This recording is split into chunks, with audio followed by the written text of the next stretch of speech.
Vamos introduzir agora 3 períodos da Grécia Antiga, que são arcaico, clássico e helenístico, respectivamente. Bom, o período arcaico foi de grandes acontecimentos entre 800 anos antes de Cristo e 500 anos antes de Cristo.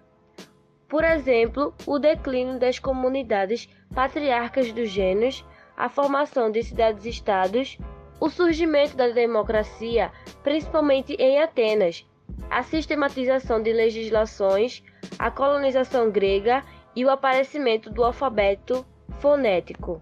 Diante dos conflitos sociais que estavam acontecendo na metade do século VII a.C., as polis, ou cidades-estados, queriam resolver esses conflitos pacificamente. Daí, elegiam cidadãos que tinham uma reputação boa para fazerem códigos de leis, surgindo então os legisladores. Os primeiros legisladores surgiram nas cidades da Magna Grécia, no século XVII também. O mais antigo é Zaleuco de Locros, que teria escrito o primeiro código de leis. Então, em Atenas, os mais conhecidos foram Drácon e Solon. Drácon foi responsável pela elaboração do primeiro código de leis escritas, e Solon foi fundamental para o tempo de hoje, até porque ele foi responsável pela abolição da escravidão por dívida.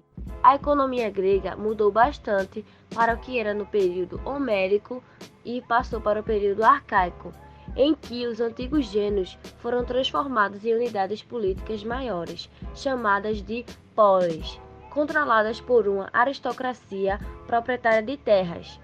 Esses núcleos urbanos possuíam independência e autonomia e se tornaram grandes centros comerciais no mundo grego. Os principais e mais prósperos cidades-estados foram Esparta e Atenas. Além disso, a economia grega passou de agropastoril para a predominância do comércio como principal fonte econômica naquela época. Nessa fase, a arte grega atinge o apogeu com construção de templos, expansão da pintura, escultura e do artesanato. É crucial também para a filosofia, porque os autores deixam de buscar explicações em mitos e usar a razão para entender o mundo. Essa fase é o apogeu das consultas aos deuses, especialmente através de oráculos. O mais conhecido era o Oráculo de Delfos, onde as pessoas de todas as classes sociais acudiam para receber mensagens ditas pelas pitonisas do próprio deus Apolo. Os Jogos Olímpicos também surgem no período arcaico. Além de reunir vários competidores de diversas partes da Grécia, era declarada uma trégua em todos os conflitos que estavam acontecendo naquela época. O período clássico foi iniciado pelas Guerras Médicas, guerras essas que aconteceram por causa de um conflito entre os gregos e persas, onde ambos queriam se expandir para o Oriente. Em 479 a.C., os gregos venceram, mas daí surgiu uma nova disputa, dessa vez interna, a Guerra do Peloponeso. Ela surgiu com o descontentamento da cidade de Esparta para com o crescimento da cidade de Atenas. Assim, a aliança Liga do Peloponeso foi formada para confrontar a Liga de Delos, governada por Atenas. Assim, Esparta venceu anos depois, mas com essa guerra interna os gregos ficaram vulneráveis e assim foram conquistados pelos macedônios, terminando o período clássico e começando o período helenístico. A cultura grega nesse período era marcada pelo teatro grego, nascida nesse período das esculturas que agora estavam ainda mais detalhadas e redondas. Neste apogeu grego ocorreu um florescimento do pensamento racional, que acabou desenvolvendo as áreas de filosofia, medicina, história, matemática e astronomia. Mas mesmo com o pensamento racional, os gregos não deixaram de acreditar nos mitos e deuses, coisas como templos ainda eram muito cultuados. O período helenístico do grego, viver como os gregos, refere-se ao período da história da Grécia e de parte do Oriente Médio, compreendido entre a morte de Alexandre o Grande em 323 a.C. e a anexação da Península Grega e ilhas por Roma em 146 a.C. Caracterizou-se pela difusão da civilização grega numa vasta área que se estendia do Mar Mediterrâneo Oriental à Ásia Central. De modo geral, o helenismo foi a concretização do ideal de Alexandre, o de levar e difundir a cultura grega aos territórios que conquistava.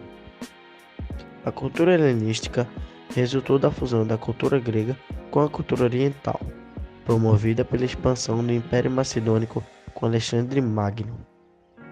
Assim, o período helenístico foi marcado pela mistura dos povos conquistados do Oriente com a cultura grega.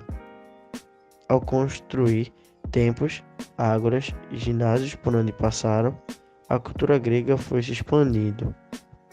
O centro dessa nova cultura, um misto dos gregos e da cultura oriental, estava localizado no Egito, na cidade de Alexandria, que teve a maior biblioteca do mundo antigo, a Biblioteca de Alexandria.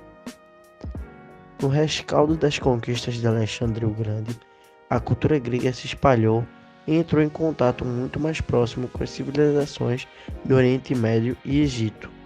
As mudanças mais significativas para o impacto sobre a religião grega foram a perda de independência das cidades-estados gregas para os governantes macedônios, a importação de divindades estrangeiras e o desenvolvimento de novos sistemas filosóficos. Não há, no entanto, uma razão para supor que houve um declínio na religião tradicional. Há uma grande variedade de provas documentais de que os gregos continuaram a adorar os mesmos deuses com os mesmos sacrifícios, dedicação e festivais como no período clássico. A religião egípcia, que segue Ísis, era a mais famosa das novas religiões. A religião foi introduzida na Grécia por sacerdotes egípcios, inicialmente para as pequenas comunidades egípcias nas cidades portuárias do mundo grego. E embora a religião egípcia encontrou apenas uma pequena plateia entre os gregos, sua popularidade se espalhou sobre o Império Romano. O termo helenismo foi usado pela primeira vez em meados do século XIX pelo historiador alemão Johann Gustav Droysen.